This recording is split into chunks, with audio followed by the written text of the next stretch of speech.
Another new video and good afternoon. आज के video में हम लोग आज से अब शुरू करने वाले हैं मैरिज, मुस्लिम मैरिज, आप समझ सकते हो। तो आज का वीडियो यही है, concept of marriage in Muslim law. तो मुस्लिम लॉ के अंडर कॉन्सेप्ट क्या है मैरिज का, आज हम लोग यही समझने वाले हैं। तो चलिए स्टार्ट करते हैं। तो marriage before the birth of इस्लाम, अभी हम लोग थोड़ा हिस्ट्री में चले जाएंगे, पहले के टाइम में चले जाएंगे।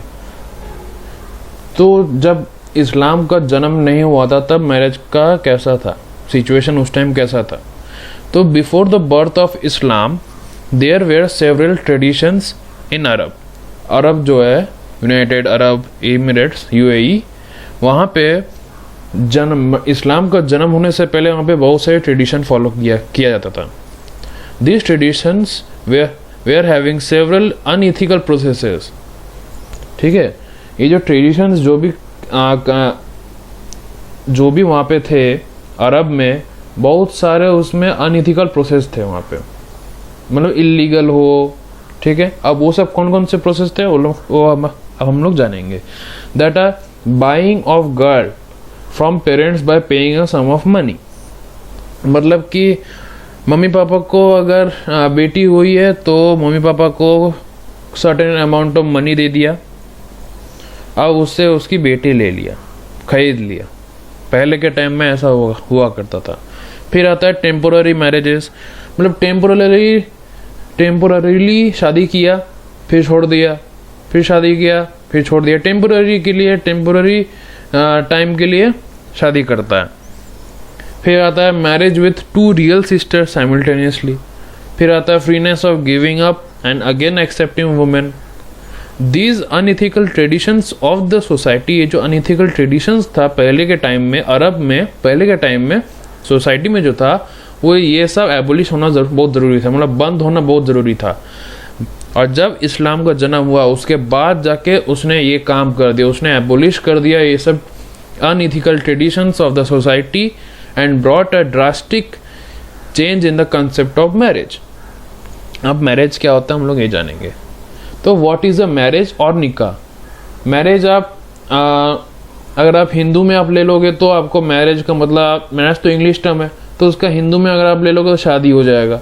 अगर आप मुस्लिम में ले लोगे तो आप निकाह हो जाएगा।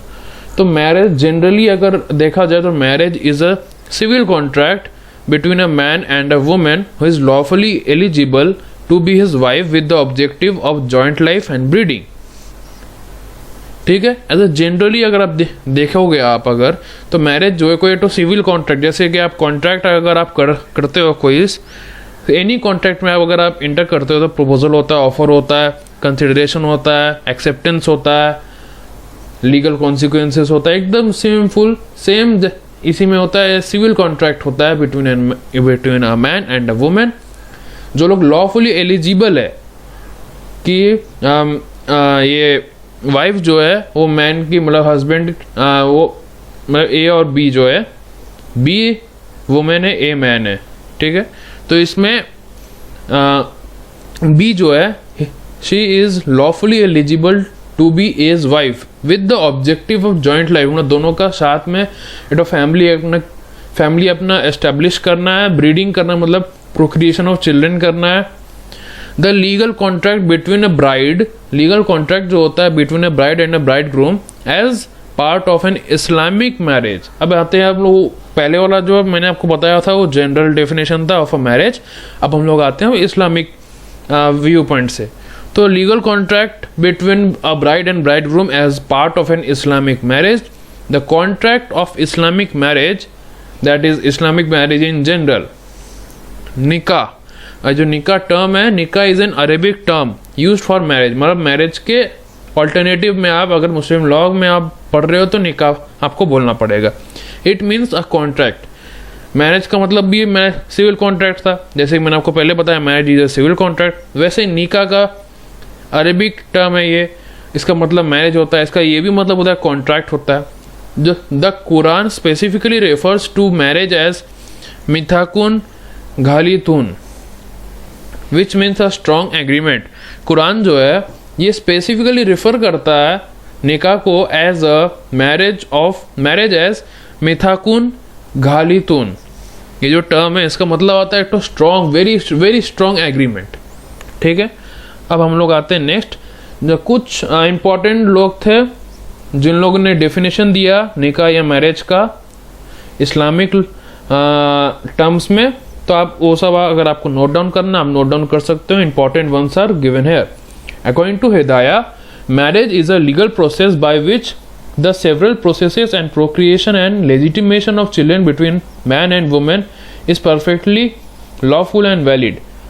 इसने कहा है कि मैरिज जो है कोई तो सर्टेन एक लीगल प्रोसेस है जिसमें सेवरल प्रोसेस होता है और प्रोक्रिएशन ऑफ चिल्ड्रन होता है या लेजिटिमेशन ऑफ चिल्ड्रन होता है between man and women. Man and women के बीच में प्रोक्रिएशन ऑफ चिल्ड्रन होता है, जॉइंट लाइफ का एस्टेब्लिशमेंट, फैमिली का एस्टेब्लिशमेंट होता है। दैट इज परफेक्टली, जो परफेक्टली लॉफुल एंड वैलिड है। सेकेंड आते हैं हम लोग अकॉर्डिंग टू अमीर अली। अब अमीर अली ने क्या कहा था? Marriage is an organisation for the protection of the society. Marriage जो है सर्टेन ऑर्गेनाइजेशन है for the protection of the society. This is made to protect the society from foulness और अनचेस्टी। ठीक है, अब आते हैं third. According to Baillie's, a निकाह इन अरेबिक, निकाह जो है अरेबिक में मतलब आता है union of the series and carries a civil contract. और सिविल कॉन्ट्रैक्ट को कैरी करता है किस पर्पस के लिए? For the purpose of legalising sexual intercourse and legitimate procreation of children. जैसे कि मैंने आपको बताया कि अपना फैमिली एस्टेब्लिश करना है तो लीगलाइजिंग सेक्सुअल इंटरकोर्स करना होगा और लेजिटिमेट प्रोक्रिएशन ऑफ चिल्ड्रन होता है तब। ओके, फिर आता है पर्पज ऑफ मैरिज या निकाह। मतलब पर्पज क्या है शादी, मतलब निकाह करने का पर्पज क्या है? द वर्ड जवाज is used in the Quran to mean, जवाज जो है कुरान में दिया गया है टर्म या फिर वर्ड आप समझ लो जिसका मतलब है पेयर या फिर mate. The general purpose of marriage is that the sexes can provide company to one other. इसमें सेक्सेस आता है मैन एंड वुमेन, दोनों एक दूसरे को कंपनी प्रोवाइड कर सकता है। Procreate legitimate children and live in peace and tranquillity to the commandments of Allah. और वो लोग प्रोक्रिएट कर सकता है लेजिटिमेट चिल्ड्रन को और पीस और ट्रैंक्विलिटी में रह सकता है according to the commandments of Allah. Marriage serves as a mean to emotional and sexual gratification and as a mean of tension reduction. ठीक है, मैरिज जो है सर्व करता है as a mean to emotional and sexual gratification and as a mean of tension reduction, tension reduce करने के लिए। Okay, फिर आते हैं हम लोग अब इसेंशियल्स क्या है, इसेंशियल्स ऑफ मैरिज और निकाह। अब Muslim marriage requires proposal, that is इजाब। प्रोपोजल जो करते हैं, प्रोपोज करते हैं उसको इजाब बोलते हैं। फ्रॉम वन पार्टी, मतलब एक्स ने वाई को इजाब किया मतलब प्रोपोज किया, एंड एक्सेप्टेंस, दूसरे वाई ने फिर कबूल किया from the other side. This must be done in one sitting. One sitting का मतलब आता है कि ऑफर एंड एक्सेप्टेंस साइमल्टेनियसली होना चाहिए, मतलब कि इधर से इजाब बोला उधर से कबूल हुआ एट द सेम टाइम और उसी टाइम पे ही होना चाहिए। ये नहीं कि कुछ दिन बाद बोले, वो वैसा नहीं चलेगा। अगर वैसा हुआ तो मैरिज नहीं होगा। ओके, फिर आते हैं the acceptance must be corresponding. जो एक्सेप्टेंस जो होगा वो corresponding to what is being offered, जो भी ऑफर किया जाएगा उसका अकॉर्डिंग एक्सेप्टेंस होगा। थर्ड आते हैं the marriage must be effectively immediate. जो मैरिज है वो एकदम इमीडिएट होना चाहिए। इफ द वाली सेज आई विल मैरी हर, वाली मतलब जो शादी कर रहा है, मतलब जो निकाह कर रहा है। इफ द वाली says I will marry her to you after 2 months, अगर एक्स ने बोला वाई को कि मैं तुम्हारे साथ निकाह करूंगा after 2 months, then there is no marriage. उसको उसी टाइम करना पड़ेगा, उसी टाइम उसको प्रपोजल देना पड़ेगा, दैट इज इजाब, and the other party have to give the acceptance, that is kubul, from the other side. This must be done in one sitting, that is pointed out in point number 1 of the essentials of marriage और निकाह। ठीक है, fourth point आते हैं the two parties must be legally competent, that is they must be Sen and adult. दो parties जो है x और वाई जो है वो दोनों लीगली कॉम्पिटेंट होना चाहिए, जैसे कि कॉन्ट्रैक्ट में होता है वैसे। क्योंकि मैरिज या निकाह आप समझ लो ये सिविल कॉन्ट्रैक्ट ही है, तो दोनों को कॉम्पिटेंसी होना चाहिए, कैपेसिटी होना चाहिए। They must be Sen and adult होना चाहिए, मेजॉरिटी एज ऑफ मेजॉरिटी के ऊपर होना चाहिए, एडल्ट होना चाहिए वो लोग। और सेन माइंड मतलब साउंड माइंड के होना चाहिए, इंसेंट नहीं होना चाहिए। फिफ्थ आता है the women must not be from the forbidden class, women जो है, जो लड़की जो फॉरबिडन क्लास की तरफ से नहीं होनी चाहिए। सिक्स्थ आता है the consent given must be free consent, जैसे कि हम लोगों ने कॉन्ट्रैक्ट में पढ़ा था, इंडियन कॉन्ट्रैक्ट एक्ट 1872 में फ्री कंसेंट क्या होता है, कॉन्सेंट क्या होता है। जो कॉन्सेंट, और हिंदू लॉ में भी मैंने बताया था आपको कि एसेंशियल ऑफ मैरिज उसमें भी जो था, उसमें भी जो कॉन्सेंट वो फ्री कॉन्सेंट होना चाहिए। It must not be an outcome of, ये किसी कंपल्शन या कोर्शन या अंडू इन्फ्लुएंस का कोई आउटकम या रिजल्ट नहीं होना चाहिए। सिक्स्थ आता है मेहर, सेवेंथ आता है मेहर। अब मेहर क्या होता है ये मैं आपको एकदम नेक्स्ट वीडियो में आपको एकदम अच्छी तरह आपको डिस्कस करूंगा, पूरा टॉपिक आपका मेहर का रहेगा, ठीक है। तो उसके ऊपर आप अच्छी तरह देख पाओगे। अब हम लोग आते हैं काइंड्स ऑफ मैरिज और निकाह। रेगुलर मैरिज और मुता मैरिज, ये दो तरह का मैरिज रिकॉग्नाइज करता है under Muslim law. Muslim law ये दो तरह का मैरिज को रिकॉग्नाइज करता है, दैट आर मुता मैरिज एंड रेगुलर मैरिज। अब रेगुलर मैरिज क्या होता है, ये इसमें बहुत तरह के एस्पेक्ट्स आ जाएंगे जो मैं आपको अगले वीडियो में बताऊंगा, और मुता मैरिज में आपको अभी बता देता हूँ। तो मुता मैरिज क्या होता है, तो मुता marriage is a temporary marriage, it is a type of temporary marriage. मुता marriage is recognised in Shia only, ये जो है सिर्फ शिया में ही प्रीवेलेंट समझ सकते हो या फिर रिकॉग्नाइज किया जाता है, ठीक है।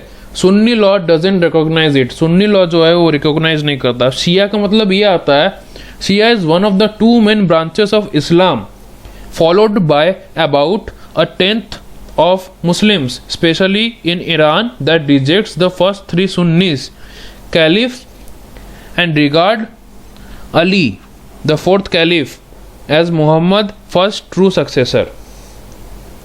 Okay, a Shia of the male sex may contract a muta marriage. Shia जो है of a male sex may contract कर सकता है मुतक मैरिज के लिए with a women professing the Mohammedan Christian Jews religion, और even the women who is a fire worshipper, but not with any women following any other religion. इनमें से जो religion दिया हुआ है इन्हीं लोग को फॉलो, अगर वुमेन जो इन्हीं यही सब रिलीजन अगर ये लोग फॉलो, मतलब वुमेन जो है अगर ये मोहम्मदन हो, क्रिश्चियन हो, जूइश हो रिलीजियन, या फिर who is a fire worshipper, अगर यही सब रिलीजियन को अगर वो प्रोफेस कर रही है तभी उससे शादी कर सकता है या मतलब निकाह कर सकता है, but not with any women following any other religion. But a Shia women can not contract, Shia women जो है वो कॉन्ट्रैक्ट नहीं कर सकती अब मुता marriage with a non Muslim, जो लोग नॉन मुस्लिम है उन लोग से कॉन्ट्रैक्ट नहीं कर सकती। This marriage was prevalent basically among the Shias only, जैसे कि मैंने उनको पहले भी बताया है। अब हम लोग लास्ट आ जाते हैं, that is essentials of a मुता marriage. The period of cohabitation should be fixed, जो कोहैबिट करेंगे दोनों पार्टीज मुता मैरिज में वो पीरियड फिक्स होना चाहिए। डोवर या मेहर शुड बी फिक्स्ड, ओके।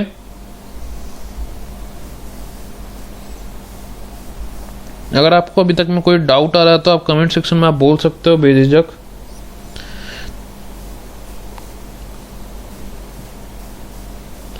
ठीक है, अगर आपको वीडियो अच्छा लगे तो आप शेयर भी कर सकते हो, लाइक कर सकते हो।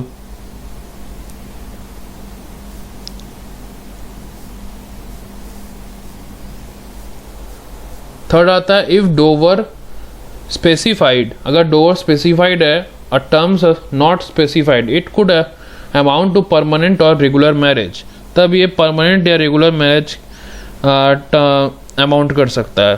फोर्थ आता है if term fixed Dover not specified, अगर टर्म फिक्स किया गया है और डोवर स्पेसिफाई नहीं किया गया है, it amounts to void marriage. Void marriage मतलब वही इलीगल हो गया, वॉइड एब इनिशियो आप मत समझ लो आप, ओके। आई थिंक आज का क्लास में आप लोग को इंटरेस्टिंग लगा हो। ठीक है, तो आज के लिए मैं आप इतना तक ही रखूँगा। आगे का वीडियो के लिए आप मेरे साथ बने रहिए। डोअर का मतलब आता है a widow share for life of her husband's estate.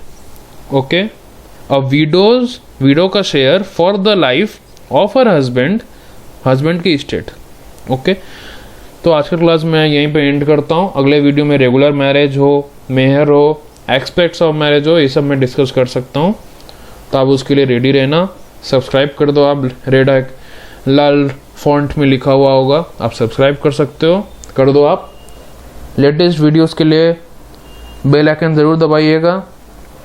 और अगर कोई डाउट आता है, कोई फीडबैक देना चाहते हो आप, या किसी और टॉपिक पे अगर आपको पढ़ना है दैट लाइक लीगल मैगजीम्स हो, तो आप वो सब हमको बता सकते हो आप कमेंट सेक्शन में कमेंट करके। कॉन्ट्रैक्ट का वीडियो अगर आपने अभी तक नहीं देखा तो आप जाके देख लो। हिंदू लॉ का वीडियो देखना है तो जाके आप देख सकते हो। तब तक के लिए stay safe and stay at home. Thank you.